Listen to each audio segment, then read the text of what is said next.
Welcome back to another episode of Podcast for the People. Man, it never gets old. I say that every week, and it's just still exciting. Fresh. Still, Doesn't matter I still look forward to it. Doesn't matter what the weather is.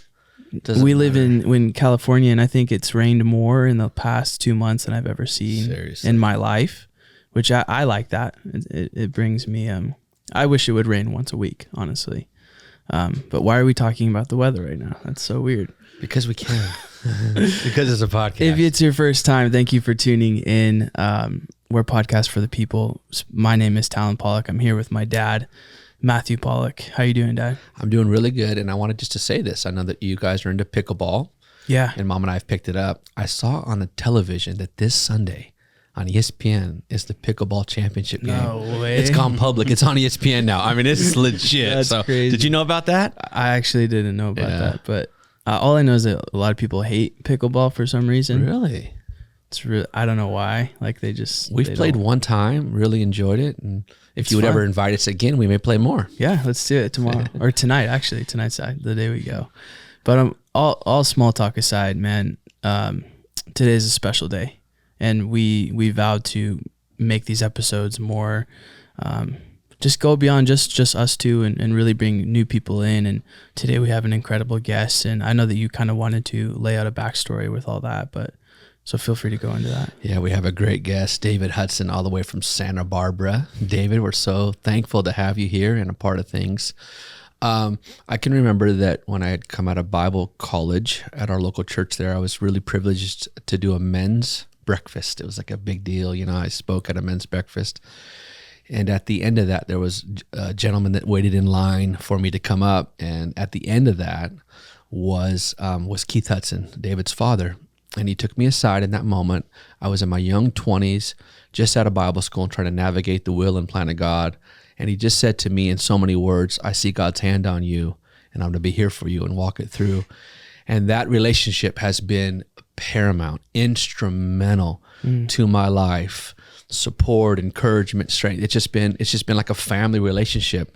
And still to this day, Keith is one of the closest people in my world. Wow. We stay regularly connected. We talk about any and everything. And I wouldn't be where I am today without the Hudsons. Mm-hmm. And so I just honor and thank God for that relationship in all those ways. David is Keith's son. And you have an amazing family, your wife, Cammie, and your 3-year-old son, Legend. Mm-hmm. And just a beautiful story of all that God has done and all that God is doing in your life. And actually where we sit in Temecula, Murrieta, California, you're a graduate of Chaparral High School, so you grew up here, went to high school here. That's right. And then God's just taken you on quite a journey to where you are. So David, welcome officially to Podcast for the People. I think we got a lot of claps going on. And yeah. Thank you. Do we have a picture of his family? Dylan, we can almost put a picture of his family right here and for the screen and everything. But David, how are you, man? I'm great. I'm fantastic. I'm in a season of gratefulness, and I just want to say first and foremost, I am an avid pickleball player. You are. So we should crush some pickle. Let's do it. Sometime. Are you available tonight? They're playing tonight. I mean, I would love. I didn't bring my racket, but I mean, I got the shoes. Make it work. Whatever. We'll make I'll it go work. barefoot if I have to. But no, I'm doing really good. I'm in a place where I'm understanding a lot. I'm learning a lot. And I have a lot of peace. I think for the first time in my life, I've really dedicated myself to being consistent in building my relationship with Jesus. And it has changed everything for me. It has affected every single aspect of my life. And so I'm happy. Simply put, I'm happy. I got a beautiful son, a beautiful wife. I've got a baby on the way, baby girl on the way. Yeah. What more could I want, you know? That's awesome. Yeah. So your journey for a moment, maybe if what and you just said something very, very powerful that is a component. You said that you've established some consistency right now in building your relationship with Jesus that has translated to a peace you've never experienced. Yes. You grew up in a Christian home. Yes. Your parents loved God, served God. Yes. And I know a little bit more of your story than maybe those who don't. But so you've been, in different aspects of the kingdom of God, church, all those kinds of things. What has translated that you could say right now at this stage of your life that you've established this consistency, which is translated to that peace? What circumstances, what's taken place? What has brought you to that moment? I would say the biggest thing is the realization that the only opinion that truly matters at the end of the day is God's. That realization has transformed my entire mindset.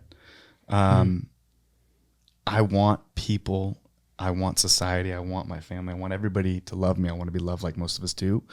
But I've just come to this place where it's like, I'm almost 35 years old, and I know that a big part of my life and a big part of my calling is to, help others and just promote the love of Jesus, the raw, real, love of Jesus, and promote the relationship, promote an eternal mindset. So I've come to this place where I'm like, I care about everyone. I care about how people view me, but I finally put the perspective of God first, and that's just created this snowball effect for me. So it's great. I guess because you and I, are you the oldest in your family or no? I'm the youngest. You're the youngest. I got two okay. older sisters. Yeah. Wow. Well, you're still a pastor's kid. So Yes, how was that? forever. You and I share that we're pastor's kids. Yes. Church was like, I remember it would be Friday at school, and all the kids would be like, oh, it's a 2-day weekend. Like, we're going to do whatever, and 2 days off. And I'm like, well, actually it's like Saturday off. And then Sunday, it's like, we're at church all day. So it's kind of like, that's just all I knew was church. And probably the same with you. Yeah. I guess, how was that? How was your relationship with your family and with your parents and growing up, being a pastor's kid? Like how did that turn out for you? I know it either goes like one of two ways. Like the kid's either okay or they just start wilding out crazy. Like what's your story with that? Well, we went wild.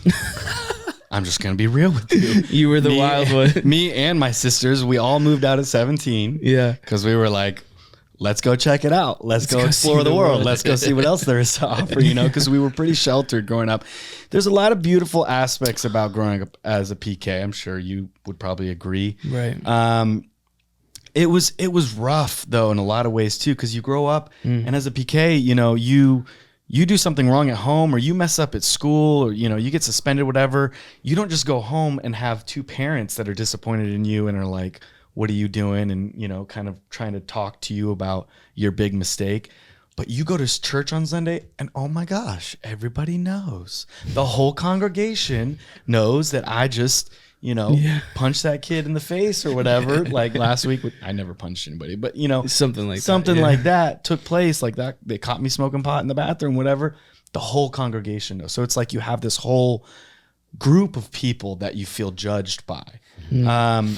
But I would say on the opposite end of the spectrum, the beautiful part is you have this great community as well. And a lot of those people, some of them, not all of them are going to love you well, but there's a lot of them that will. And there's a lot of them that will, you can learn, you don't just have your parents, you have this great community of people that you can learn from and benefit from as well. So, but ultimately we were pretty sheltered. And so when we got out of the church, when I got out of the church, kind of like my sisters, went off. I mean, I don't know how real I'm supposed to be. No, we're real. Let's go. Okay, let's be real. I mean, like I went to Bible. So I moved out to go to Bible school, right? And Rhema Bible School in Tulsa, Oklahoma. Part of me was like, I definitely am meant to go there. That is definitely part of my calling. The other part of me was like, I can get 2,000 miles away from my family and anybody I know and completely be free on my own with the support of my parents. Wow. That was part of my strategy as well. So it was a good thing and a bad thing, but the Lord God knew what he was doing too, because I learned a lot there. At the same time though, I moved there in like June or July, right after I graduated high school. So I moved out at 17. I turned 18 in August. And for my August birthday, I met 7 other of my high school buddies in Vegas. I drove back from Tulsa like a month later after moving there, and I met my buddies in Vegas. We all stayed in one room with 2 queen beds, and we did acid all weekend. Jeez. Like, that, and I'm not telling that Yeah. to gloat, because let me tell you what, it was not fun. Like it was not a fun weekend. It was one of my friends had done it 3 times that week. It took us 2 hours to get him 2 blocks because he was freaking out. It was horrible. It was a horrible decision, but it was also me expressing my desire to get out of this shell that I had been contained in for so long, for 17 years, and just to see what else is out there. So it was a wild ride, you know, and you know, in the midst of going to Bible school 5 days a week, I was experimenting with almost every drug you can think of. So you're in Bible college in Tulsa at Raymond. I didn't know that you went there. That's amazing. Yeah, I did. I didn't know that that's where you went. But you're there. You got 1 foot in and 1 foot out, and you're experimenting with every drug there is. Yeah. And it was especially my first year. At the end of the year, I actually ended up going to the dean and telling him pretty much everything and saying, hey, look, I haven't been doing right. I haven't been doing what I should be doing. And he said, okay, well, I'll let you continue, but you got to redo your first year. Wow. So I redid my first year. And then when the year after that, it's a 2-year program, 2 to 3 year. I did the 2-year program. So it was, you know, it was a wild time. I learned a lot in the Bible school, but at the same time, like I was, like you're saying, I wasn't fully present. I wish I was, but, you know, you learn from the mistakes as well. And I learned a lot from the mistakes I was making in that time, in that season. Wow. Yeah.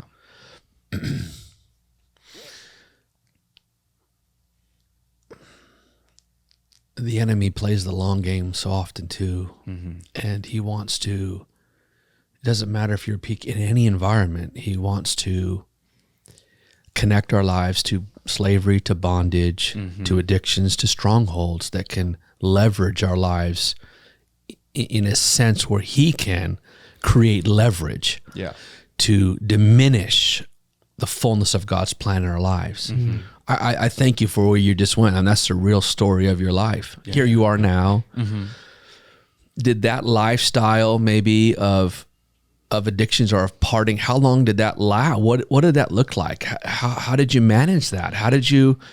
What was that struggle like? When did that break off? Or how have you worked and walked through that reality of life? It lasted a long time. It lasted throughout most of my 20s. Not necessarily the hardcore aspects of the drugs, but I did Bible school. Then I went on a year-long tour with an old organization. They were big back in the day, called Acquire the Fire, and they did Ron Luce. I went one of those. Yeah, so I was the MC. Come on, you were, and I played the devil in the play. Stop. Tight casting. We need to get his autograph. He'll be signing autographs after today. No, it was good. It was good. And so like I like MC, you know, we'd have up to 25,000 people. It was legit. Some those of were our events. Powerful. We did all amphitheaters and couple stadiums, and it was an incredible experience. Did that, and then I moved to LA, and you know, LA is where I wasn't doing hardcore drugs, but I was addicted to pot for, I would say, almost a solid 10 years. And you know, there's some forms of pot where it's like smoking a joint or something, but then there's harder, more intense versions where it's like concentrated. They call it dabbing and things like that. I did that stuff for a long time, just melted my brain, morning, noon, and night. It was something where like I would do it, and then you would talk to me and I would be elsewhere mentally. So it was something I struggled with for a long time. Even when I met my wife at about 27 years old, I was still doing it. And I remember, well, I don't remember, but she told me that when we went on one of our first dates, you know, we were really, you know, vibing, and she told the Lord after she told the Lord after, she was like, hey, God, I really like him, but like, I can't be with a guy that smokes pot. And the Lord was like, don't worry about it. I'm gonna take care of it. Wow. So it was something I struggled with most of my 20s, and I was in a band for 7 years. We did 2 national tours, and I had hair down to here, and it was actually kind of like a psychedelic rock and roll band. We did VR 360 dome VR tour or shows, so where our music would go along with this very specific video. Wow. And it was an adventure, you know. We played South by Southwest, did all this stuff, but I always knew there was always something inside of me that knew that I was just not, I wasn't on the right path. I knew it the whole time, but I would just stuff it down, and just try to enjoy, just try to fulfill the pleasures of life. And that was kind of pretty much my entire 20s. Right? You know. Wow. And just thank you for being open, and you know, your vulnerability is like, I know that that's not something that's easy to like talk about, but you even talking, there's probably so many people that are needing to hear what you have to say. And I think what I love about that is that you, like that story that you had with your wife on your first date, how God, he's so gracious to say, like, you can give him time, because that's all that he has for us is time. Yeah. And it's so frustrating, like when we don't get things that we want, but it's like God can wait 10 years for us to finally figure out like, there's better for us. And I think your life is just like a testimony of just God's grace is so good for us, you know? Yeah. But I guess through those years of searching, and because that's kind of the vibe that I'm getting, is just like you were just searching for something. You were trying to feel something. And maybe to people who are struggling with that, like, would you confidently 100% say that like Jesus is the only thing that can fill what you were searching for? Absolutely. Yeah. If there is something eating you alive inside, if there's something missing, which if you sit down for long enough and you don't have a screen in front of you, you're not watching TV, you're not listening to music, but if you sit in silence for a moment and you don't know Jesus, I promise there's going to be some kind of something inside of you. There's going to be a feeling, a voice, something inside of you saying there's more, there's more, there's more. And then we especially live in a time right now where we are so distracted. There is a distraction everywhere you look. Yeah. I mean, it is overwhelming. And the reason there is, I think that a big part of that culture, there's a number of reasons, but a big part of it is like, you know, the enemy uses that because he doesn't want you to know, or he doesn't want you to sit in silence and think. You know, silence is a rare commodity in our society right now. And it never used to be. But now we are just consumed by the next thing instead of just taking a break, taking a moment, stepping back, reflecting on your life, reflecting on yourself. It's something that's vital for self-preservation and growth, yet nobody does it anymore. Yeah. You know, but yes, to your point, I think a big part of my purpose in life is to be an example to people, and to tell them from my life experience, I never thought there's 2 things I could be free of. There was a lie that I believed until I was about 28 years old. I never thought I could be free of pot and porn. Come on, never. David. Never thought I could do it. You never, in knowing what you knew of church, from of 17, the move of God, you thought that this is enslaving you. I thought it's a lifetime ban. I thought I could get over anything. I thought I could overachieve, and I have a very strong will, but I just thought these things are so ingrained in me. When I was, you know, by the age of 26, 27, it had been 10 years that I was addicted to those 2 things. 10 years. And they were so ingrained in me. I thought I can achieve anything, I can do anything, but I'm always going to have to struggle with this. Yeah. Wow. I'm always going to have this burden, no matter what. It was just like this voice in the back of my head. It's like, you're stuck. You're stuck. And I can tell you right now, I do not deal with those things anymore. I don't have struggles in those areas anymore. I am free. Wow. I am free. Praise God. Yeah. It's amazing. And it's taken effort. You know, I went to a specific men's counseling group for pornography for 2 years. It was every single Sunday. And then you had to do midweek talks. You had to fill out workbooks. You had to read different books. It was intense. Wow. And it was something that change my life though. And I made effort. But ultimately, even with the books I read and the conversations and the accountability I had, at the end of the day, the thing that really gave me true freedom and released everything from my life was just consistently saying, okay, I'm going to spend, even if it was just 10 minutes a day, I'm going to spend 10 minutes a day with you, Jesus. Wow. That's it. And after I started doing that, after about 2 to 3 weeks, I started to be like, wow, these temptations are just falling off me like water off a duck's back. So you're saying for over a decade solid. Oh yeah. Easy. Massive strongholds, smoking pot and doing pornography. Yeah. And today you're free in that. Oh yeah. Let's just explore that for just a moment and navigate that a little bit in a little even greater capacity. I've often said, like, I've been asked, of course, questions like, because we got to establish today clearly that Galatians 5:1, it is for freedom that Christ has set us free. Yeah. It is for the cross, the blood, the sacrifice. Jesus desires that we be in freedom. Yeah. But that's easier said than done. And many people, good-hearted people, are enslaved in areas of bondage. So what are some practical ways of that? So I get asked often, like, how can you live free from sin and all that? And I just kind of use that analogy that in Hebrews 12, it says that Jesus, you have not strived against sin to the point of shedding blood, using that Jesus in the garden, he sweat drops of blood to resist Satan's plan and to do the will of the Father. So I do say, how bad do you want it? Yes. Right? Yep. So David, let's just hang here for just a moment. Yeah. Okay. You're a son of a preacher, a gifted, brilliant young man in Bible school, got everything going for you. You're living this life, and now you're free. What are some tangible things that we can, like, unlock to say, gosh, how does one get free? What are some practical things of that? Do you think it has a 10-year duration?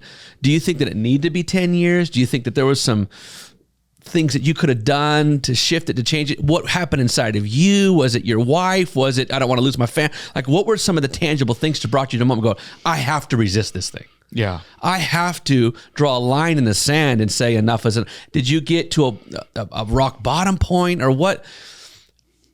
What were some shifts inside of your heart to say, you know what, I have to fight this thing tooth and nail and resist it? Yeah.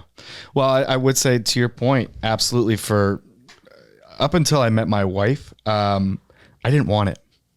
I wanted to enjoy those things. I wanted to enjoy those things that were holding me back. But he who finds a wife finds a great thing, Yeah. And my wife changed my life. And she called me to a higher standard. Wow. And it was hard. It was at times very annoying, but it was life-changing. Were you transparent with her? Oh yeah, she knew. Okay. She knew. Yeah, I told her before getting married. Before getting married, I told her. She knew about my pot thing, because, like, on the second date, I was like, hold on a second, like smoking right in front of her. So she knew about that. And then I don't remember how far along it was, but before we were married, I told her I've got an addiction to pornography, and I have for a long time. And she knew about my past being pretty wild. So yeah, I didn't want it.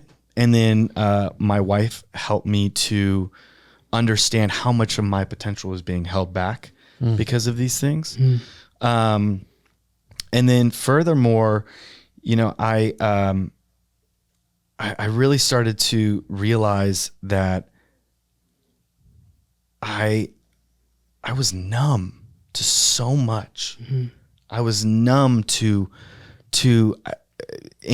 a lot of my feelings and emotions, which, it's really important to be in connection and in contact with your emotional side. It's a vital part of who you are. Yeah. And I would just numb out. Gosh. And that was a big part of it. And you can numb out with pornography. People don't think that's numbing out. It's totally numbing out. David, did you have, was there traumas you were working through? Did you just have a rebellious side? Were you stuck in that? What would you say was some of the cause of this lifestyle?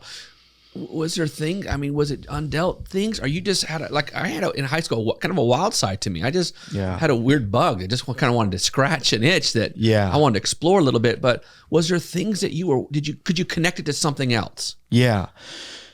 I think my childhood was rough in a lot of ways. I think,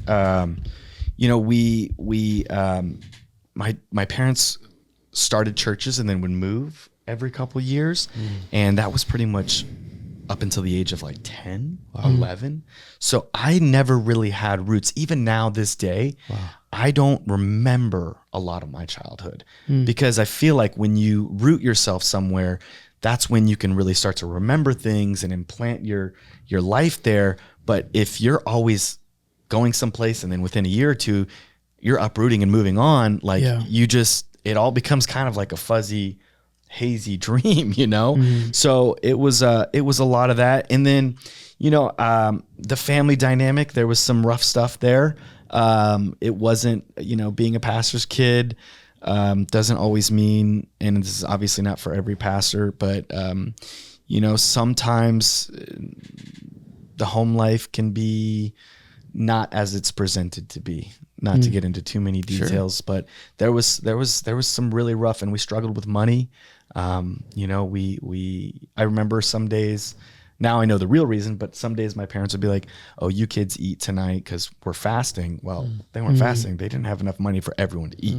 Wow. And my dad would go behind, IKEA, take the broken furniture out of the dumpster, put it back together, and then have a yard sale on Saturday, sell that to bring in some extra funds. So, we'd go to the food bank all the time, eat food out of the food bank, and just survive how we could. So there was a lot of rough aspects of that. And I think also, honestly, the sheltering was really tough. It's kind of funny now, but we weren't allowed to eat Lucky Charms because luck is of Lucifer. So you weren't allowed to eat Lucifer cereal, guys. It was an intense kind of home environment in that way. So I think there's a combination of a lot of that childhood trauma that bled over into my 20s, especially having the freedom I finally so desired. But yeah, I'm grateful at the same time for everything that took place because I learned so much. And I'm grateful that we moved around so much because I feel like I can do a pretty decent job of assimilating in almost any crowd with almost any type of person now because I was all over the place. So there's always, God always takes the evil and turns it good. And there's a lot of that that's taken place in my life. Talon? Yeah, I would say, and if this relates to you as well, but like being a pastor's kid, it's almost like you have to be, you do think of everybody else in a way of like, what is everyone going to think? Or I'm not allowed to struggle the same way that other people are allowed to struggle. Or, sitting down with the church and just looking around people like, oh, that must feel so good that you don't have to present yourself as like perfect to everyone. Yeah. And I think that something that we could struggle with as growing up in that is that vulnerability can be hard. Because my dad, when you were asking about like, what are some things that you did and to get free from that stuff. And I think something that stood out to me of what you were talking about was like, you literally were in a group where it's like, oh yeah, everyone here, we know that like we struggle with pornography. Yeah. And I think one of the biggest things that the enemy tries to do is make you alone and make you feel like you can't reach out for help. Yep. And that if you are going to be free, it's just God just has to like supernaturally just like, well, in a moment you're free, it's like, so I feel that something that you're tapping in on is like vulnerability really helps get you free, like 100%. With your wife, with surrounding yourself with people who can keep you accountable. Yeah. And that's just the side of pastoring and church life that I don't think a lot of people realize is like God uses people, but that doesn't mean that they're like perfect people, you know? Yeah. Obviously pastors are held to a higher standard and stuff like that. But I just remember growing up feeling like, man, I could never tell anybody that I was like going through that, 100%. I could never open up about this to my friends because they're looking up to me to be the one to help them. Yeah. And maybe that can create like I don't know, just that feeling of like you're alone. Yeah.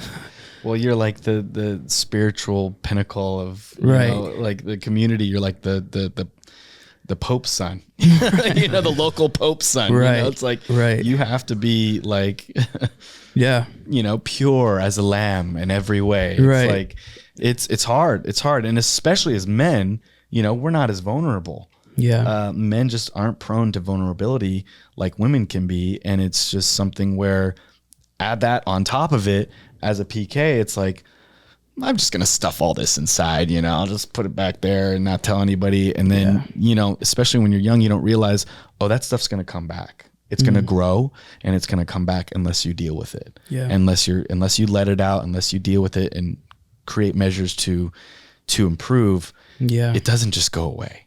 You know, Right. it never just goes away. So I couldn't agree more on that. You kind of shared that you've had a huge perspective shift, and your perspective now, you kind of began and you said, what really matters now is God's eternal perspective, his eternal plan. Like you've surpassed all these exterior places and got to a real place of eternity and revelation of all that. Maybe elaborate more on that, the importance of that. Yeah. And then what again, like what's brought you to this place? Yeah. In the sense of where you're sitting today in this seat. Yeah. With this revelation, with this insight, like walk a David 10 years ago, 5 years ago, 15 years ago, the people who are all experiencing that thing, walk them through some tangible steps to get to where you are, so we can all say, man, you know, here's a ladder. Yeah. You know, climb these places to get to where you're going. So let's walk through that perspective just for a moment, that what really matters is. Yeah.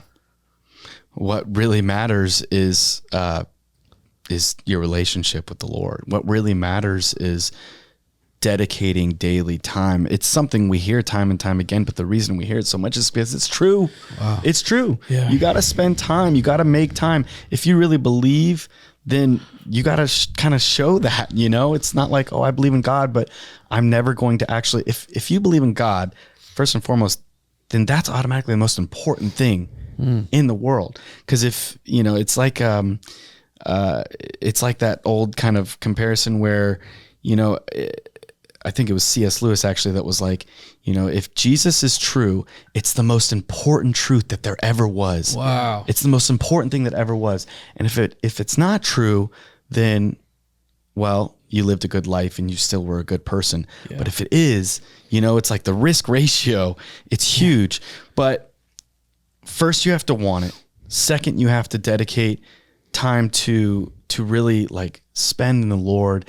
And I think as well, it's like, you know, where's your heart at? You have to be real. It's like before you can be vulnerable with other people, you have to be vulnerable and real with yourself. And you have to admit, this is my area, or these are my areas of weakness. These are my areas of struggle. And if that's not something you're willing to do, then you can't take the second step if you're not going to take that first step. Wow. You know? And so I think that's kind of like, it's a culmination of being able to put yourself out there, being real with yourself, but also like having a daily schedule. People underestimate how important an organized daily schedule that you actually stick to is. I'm not saying you have to do it perfectly every single day, right? But do that and put the Lord first. Put just reading the word for 10 minutes, praying for 15 whole minutes a day. Just start there and everything starts to grow. Wow. It sounds simple, but it was hard for me at first. You know, it was really hard because I didn't have a set schedule and I wasn't really doing what I should have been doing. Even after I was married and I was kind of away from those things, I still didn't really start to progress in the Lord right away. And so I was like, no, I'm going to do this. I'm going to set everything else to the side. You know, I have a business. I'm not going to answer my business emails or calls or texts.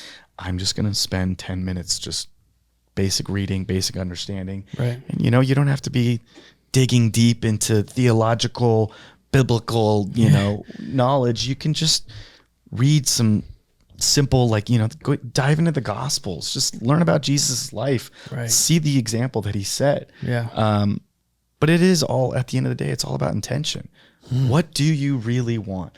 And that want is going to keep driving you. If you don't really want it, you're not going to be consistent, and the change is not going to continue to take place. Right. You know, there's a difference between an experience and an encounter. An experience is temporary. It takes place and then you're done. And an encounter continues to move you. Wow. So I love that. I want encounters, you know, I want to continue to grow, continue to move, and continue to thrive and progress. Yeah.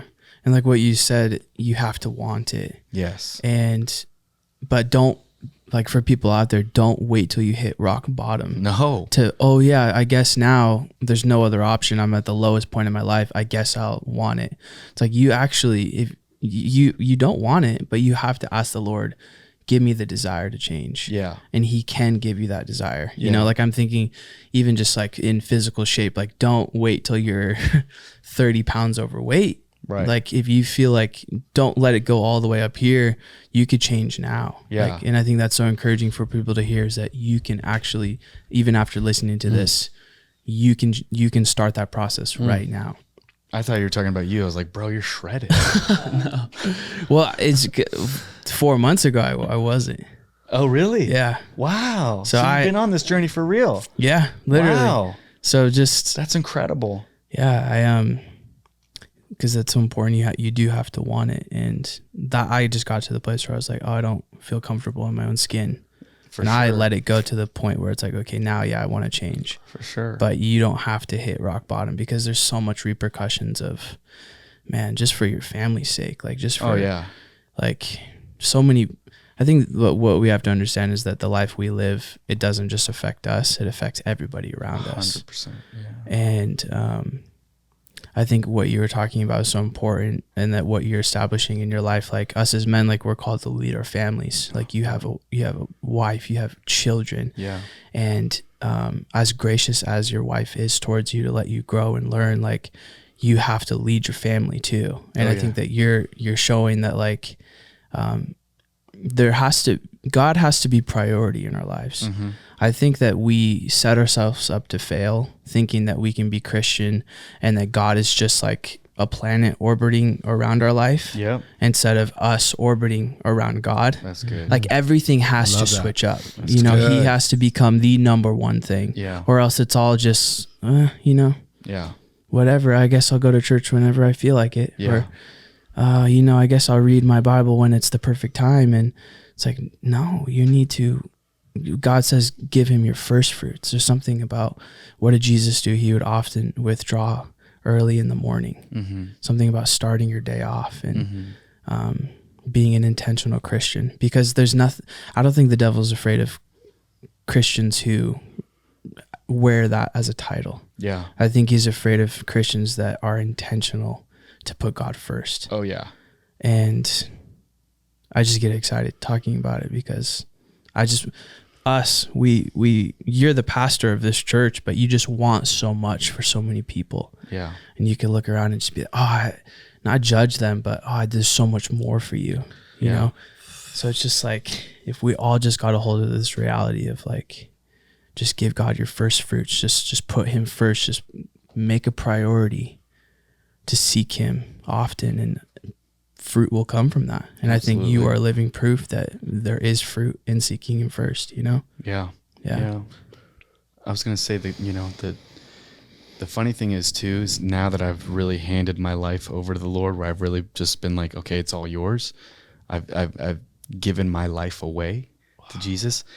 Everything, the adventures, the desires of my heart, these amazing journeys that I'm starting to go on, and it's all coming to pass. These things that I've desired since I was a boy are actually starting to come to fruition. Wow. Like, it's like so funny, because you pursue it on your own, and it's just not what you thought it would be, and you do it without the Lord, and you think you're doing it the fun way, and it's just not it. And there's just still something there that's not there. There's something just inkling inside you, just like, what is this? What's going on? Like, even if you do have it all, there's still something missing. And then you do it the Lord's way. You just give it up, give yourself up. And he's like, hey, I'm the one that created you. So allow me to guide you. Yeah. I know what's in your heart. I know your desires.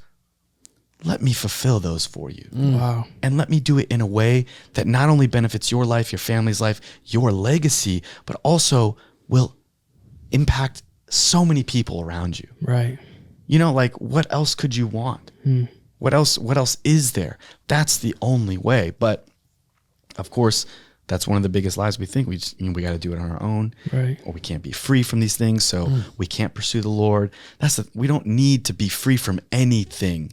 You just say, like, the one thing I like to say to people, like, when they're, don't know about Jesus or anything, I say, don't even read your Bible, don't even do anything. Get alone, get to a quiet place, get alone. Put your phone on airplane, whatever. Turn the TV off and just say, hey, Jesus, are you there? And I'm not saying he's going to come down and like some cloud of glory and My hand's going to touch your shoulder. He's going to whisper in your ear, what up? It's not going to be like that. Right. Per se. It might be, I can't make any promises, but what I will tell you is that at some point, sooner than later, he will show you that he's there, and he will show you that he's supporting you, he's loving you, and he's very, very real. And that right there is an act of vulnerability. Wow. And it's not just being vulnerable with yourself, because the greatest person you want to be vulnerable with is the Lord. Sure. You start off and say, hey, I'll be vulnerable with you, Jesus. I'll say, hey, are you there? I'm here. I'm listening. Can you reveal, your presence, your life to me? Yeah. And I promise you, he will. Yeah. But you have to mean it, and you have to want it. I take two big components that I'm hearing from all of this, especially specifically to your story, David, and I'm hearing about this fresh, vibrant relationship with the Lord that maybe wasn't it's alive, it's real now. And then you mentioned just a moment ago, you have now surrendered and given him your life. Yes. Are those new, how did they evolve? How did it come? When did it take place? Was there a drastic encounter that you had with the Lord that just all of a sudden awoke in your heart to him? Mm-hmm. Was it gradual? What are those components in that sense? And then how specific is it to fully surrender, submit your life to him? Yeah. Well, oddly enough, I didn't really truly believe in Jesus until I was 17 years old. I was on a missions trip with my spiritual mentor, who from the age of about 14, 15 to about 22, 23, I went to over 35 countries with on nonprofit Christian-based trips. We did all kinds of ministry, but also, planted, crops and rebuilt houses, things like that. And we were in Manchester, England. We were staying at a pastor's house overnight, and I had 1/2-inch gauges. You can actually still see, because they're sewn up now. They look like little buttholes. It's gross, but it's kind of funny. Don't go away. But so watch out, kids. If you're gonna get those gauges, be sure you want them for life. But I was I was actually sleeping on a sleeping bag in his office. Mm-hmm. And I was like, I had never done this before. And this is why I say it to other people. I was like, Jesus, it was the middle of the night. I was like, Jesus, if you're real. And I kind of felt silly. That's why I'm laughing, because I was like reliving that moment. I felt silly kind of doing it, but I really did mean it at the same time. It's like, Jesus, if you're real, show yourself, just, show me, And a moment went by, and I'm sitting there, I'm twiddling my thumbs. I'm like, okay, well, maybe he'll text me tomorrow or something, nothing's happening. And so I start to turn over to go to bed, and all of a sudden, like,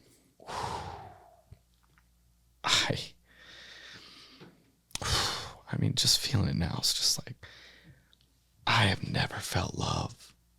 I have never felt love like I felt love in that moment. I was loved. Mm-hmm. I was consumed inside and out. Mm-hmm. It was tangible. It was pouring through my fingertips. It was covering my body. It was in my heart, in my soul, in my mind. It was love. Mm-hmm. It was a love that pierced anything. It was a powerful love that I had never experienced in my life. It was reality beyond my hand in front of my face, it was life-changing, and my life changed from that moment that moment on. Now, obviously, after that, I didn't live a perfect life.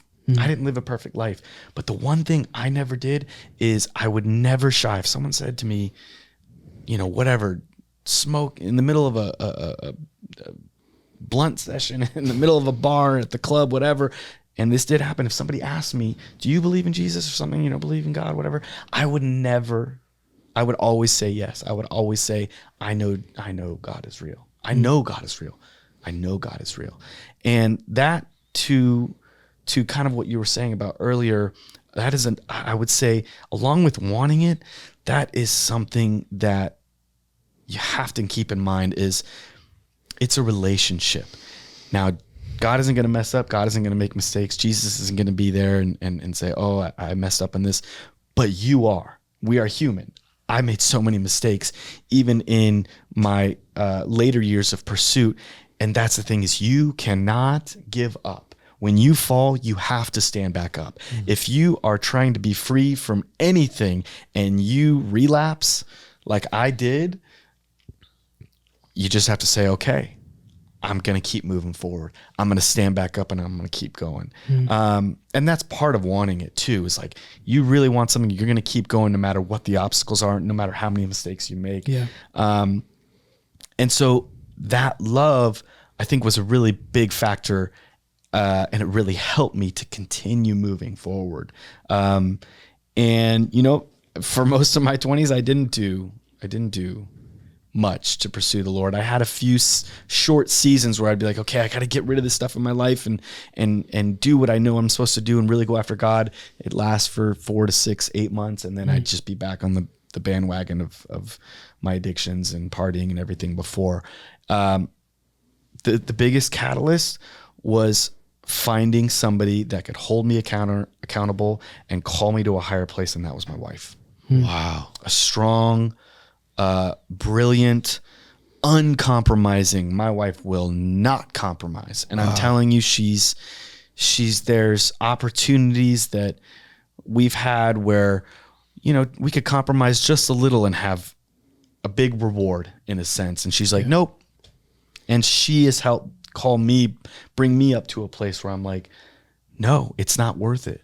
It's not worth it. And if my wife tells you she's going to do something, if she gives you her word, you can guarantee it's happening and she will be there no matter what.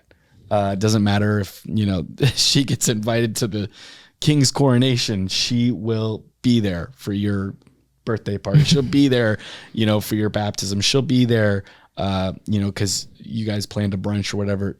Her word is her bond, and she's an immovable, solid rock. And she's the first thing, and it doesn't need to be a wife, but I think accountability is so important if you're really wanting change, Wow. So God blessed me with her. Amen. And I'm a grateful man. It's powerful. Yeah. It's a powerful thing. Yeah. David, what do you say? You sit here today and you're in a good place, you're in a free place, you're living for the Lord. What do you say to those who need to get to where you are, in a sense that I think that's powerful? You can be free. That's a powerful message, that you Absolutely. Thought it was impossible to be free from those two dominating strongholds. You can be free.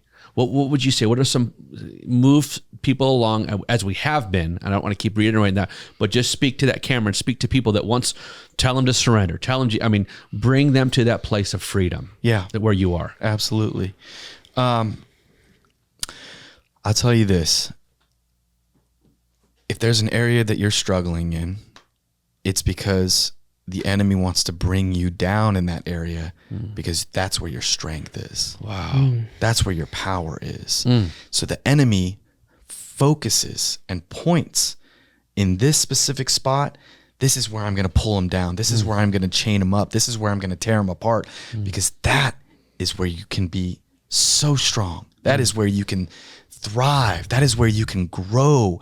And not only that, you can help others. You can change the community and the city and the state, whatever the world around you can totally be transformed by your strength and gifting in this area. Wow. So know that anytime, I think Pastor Bill Johnson up in Bethel just said this the other day, and it's so good. He said, the enemy, any one of the enemy's lies or any of the lies out there are specifically there to combat God's truth. Wow. So it's God's truth that will set you free. It's God's truth and knowing that you can be free. There is freedom.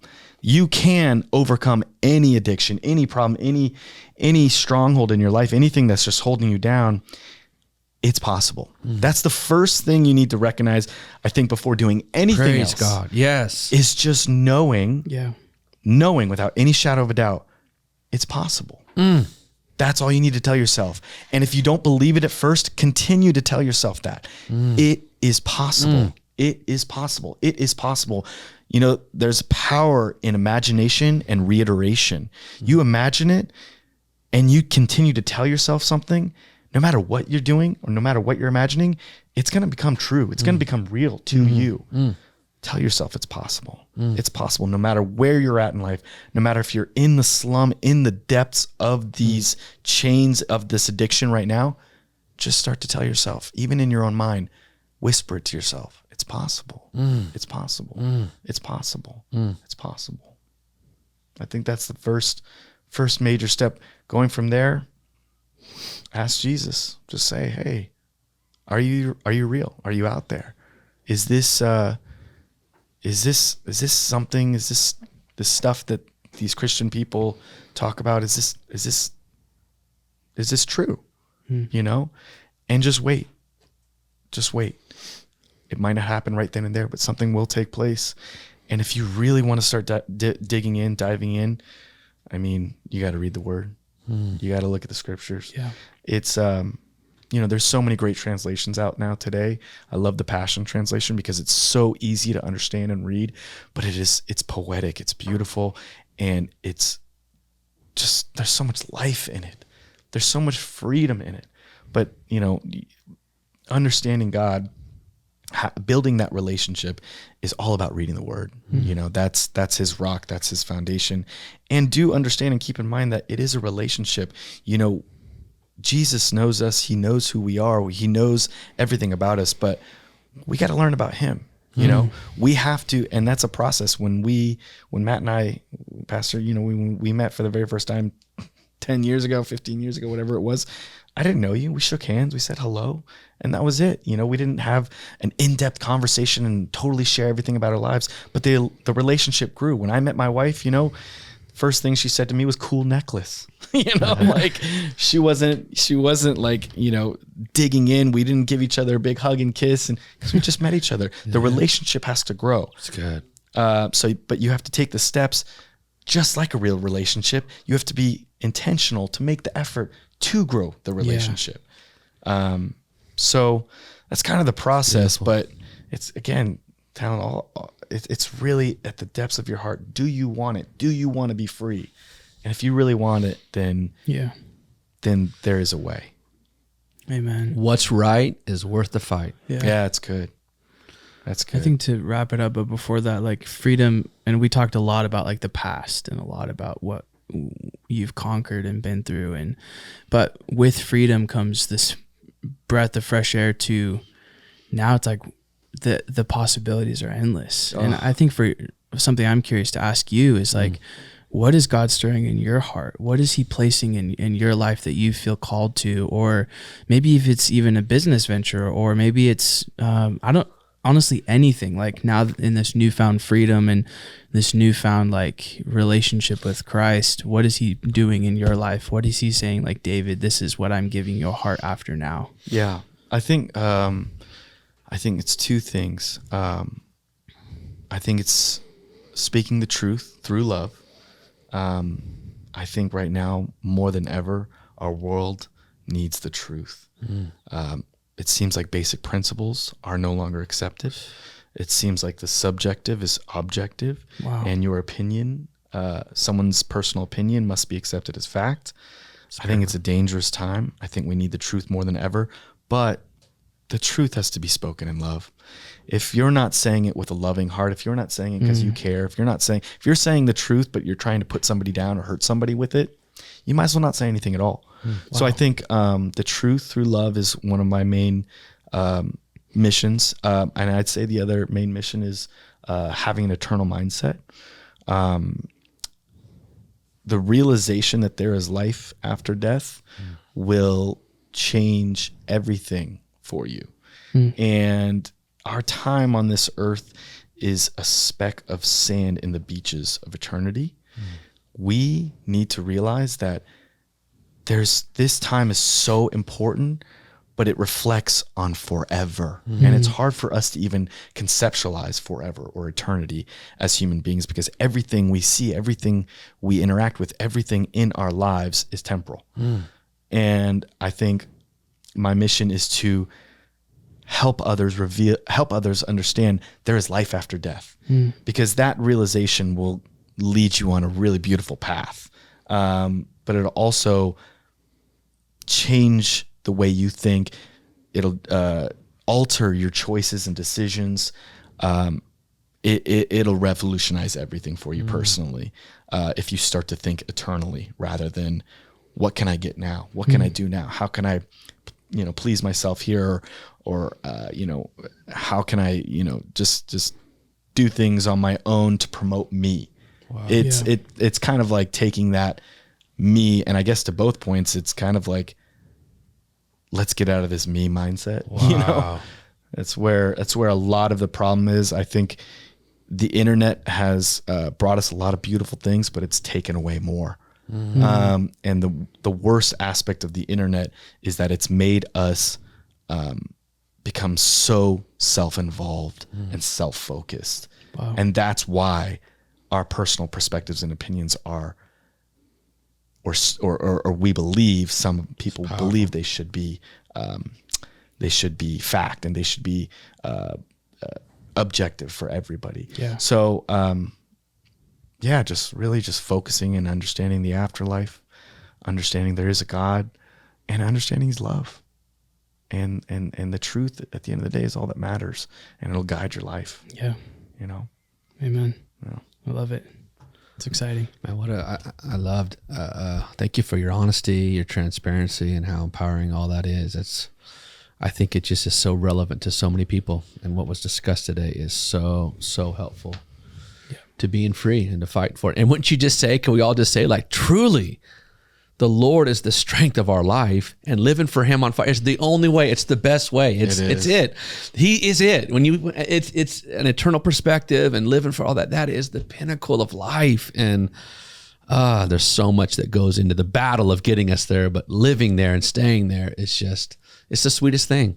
It's incredible. You have peace in the most. You can be in the middle of a tornado and you have peace. You can be in a crazy aspect of life, crazy storm of life, and you have peace. You have hope.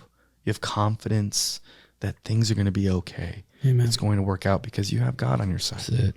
Thank you, Jesus. Praise the Lord. Yeah. Come on, let's put our hands together and thank Him for the pod. Thank you. I appreciate you guys having me on. I really do. Awesome to have you on. And real quick, on Instagram, you're doing a whole new, just tell them real quick. Yeah. Instagram, everything. I've got the Twitter and all that.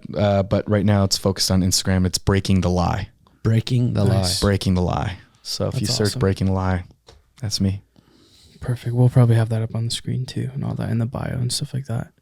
But awesome. Incredible talk. I feel like that was probably the most vulnerable episode we've ever had. Let's get real. So thank you for bringing that, and man, we just celebrate you and what God's doing in your life. And thank you.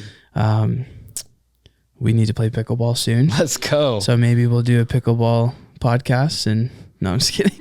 Imagine we're out there just playing a pickleball podcast. We were all mic'd up, really just fun. Like talking while we play. Really that's all you hear. But yeah, I'm good if you are, Dad. Anything last things you want to say or touch on? Or I think we touched on so much. I think a lot was said. I think I agree with that. The vulnerability and the transparency, and that's why I just the way the story I saw your social media post, And I was so moved and I was so touched with your vulnerability and your transparency. I said, this in my heart needs to be amplified. What you're saying needs to be said. And I think we hit that today. And I think that's what today was about. And so I thank you for that. And I think that we are living in the Bible says in the last days will become such difficult days of apostasy. We need stuff like this to reinforce Jesus, his help, his grace, his strength. We need to amplify that right now because there's a lot of generation that's living right in that teeter-totter of 1 foot in, 1 foot out. Is he real? Is he not? And can I be free? And they've succumbed to the lie of Satan. And that was so powerful. I think I'll just say that when you said Satan's lie is directly opposed to God's truth for your life, that's that's a powerful component to live in. Whatever lie you're facing is the direct opposite of the spiritual truth that's backing you in God. That's a powerful reality. So praise the Lord. Thanks for joining us. Subscribe, share it with your friends, and have a great day. Yeah, we'll see you guys next time.